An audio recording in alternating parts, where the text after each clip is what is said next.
Bismillahirrahmanirrahim.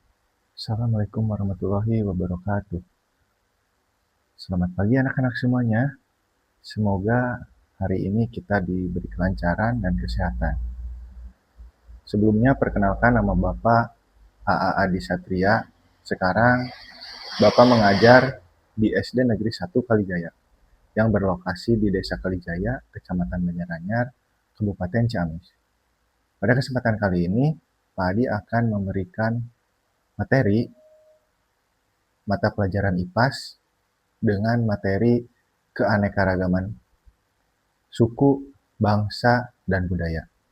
Sebelumnya, Pak Adi ingin bertanya, apa sih yang terlintas di dalam pikiran kalian ketika mendengar keanekaragaman suku, bangsa, dan budaya? Pak Adi bisa menebak. Pasti kalian memikirkan tentang adat istiadat, kemudian tari tradisional, makanan khas daerah, pakaian adat, rumah adat. Ya, betul sekali. Yang kalian pikirkan itu semuanya termasuk ke dalam keanekaragaman suku, bangsa, dan budaya. Indonesia terbentang dari Sabang sampai Merauke. Indonesia juga memiliki banyak suku bangsa, adat istiadat, bahkan cara hidup yang berbeda-beda. Indonesia memiliki banyak tarian-tarian daerah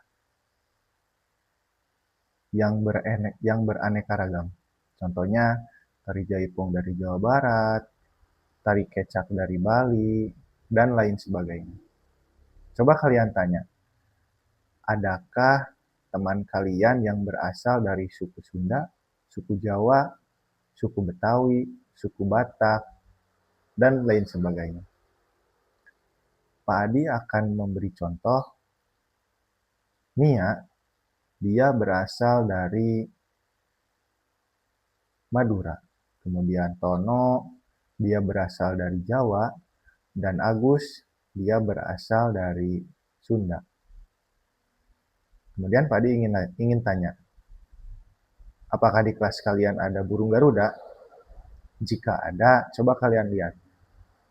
Ada apa di bawah gambar burung Garuda? Ya, betul.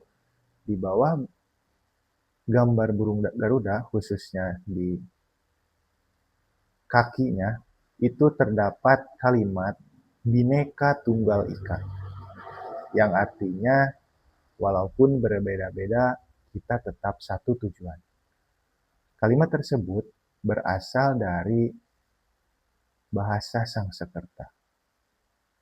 Maksudnya yaitu, walaupun kita berbeda-beda, berbeda suku, berbeda bahasa, kita tetap harus bersama-sama demi mewujudkan cita-cita kita. Kita sebagai warga negara tentunya harus bisa melestarikan budaya-budaya yang ada di daerah kita. Dengan cara apa? Dengan cara melestarikan budaya-budaya atau bahasa yang ada di daerah kita. Kalian, khususnya penerus bangsa, janganlah malu.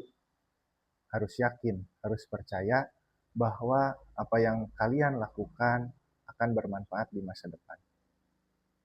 Kalian jangan malu menggunakan bahasa daerah Sunda, Jawa, Batak, Betawi. Kita harus percaya. Kemudian ada satu tarian dan permainan yang ada di Jawa Barat, yaitu yang pertama tari ronggeng. Tari ronggeng merupakan tarian kuno atau buhun yang khas di Priangan Timur, khususnya di daerah Ciamis dan Pangandaran.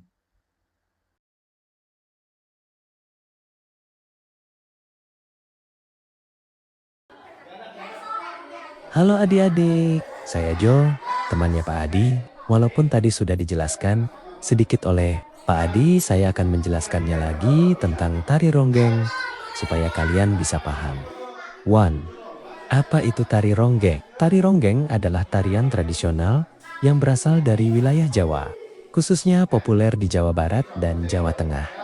Kata ronggeng dipercaya berasal dari kata rong lubang atau tempat, dan geng suara, alat musik gong. Tarian ini biasanya dibawakan oleh perempuan dengan gerakan yang lincah, luas, dan penuh semangat.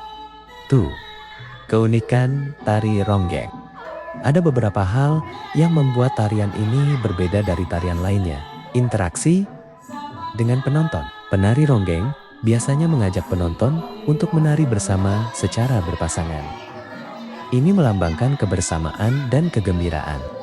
Selendang sakti.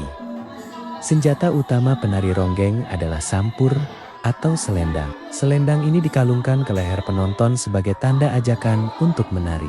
Musik yang ceria biasanya diiringi oleh alat musik tradisional seperti rebab, kendang, dan gong. Ketukan kendangnya sangat semangat, sehingga siapapun yang mendengar pasti ingin ikut bergoyang. Sri, mengapa tari ronggeng itu penting? Dahulu, tari ronggeng bukan hanya sekadar hiburan, tapi juga digunakan untuk upacara adat seperti upacara syukur setelah panen padi sebagai tanda terima kasih kepada alam. Penyambutan tamu digunakan untuk menyambut tamu kehormatan yang datang ke desa, menjaga kerukunan karena menari bersama-sama. Warga desa jadi lebih akrab dan rukun.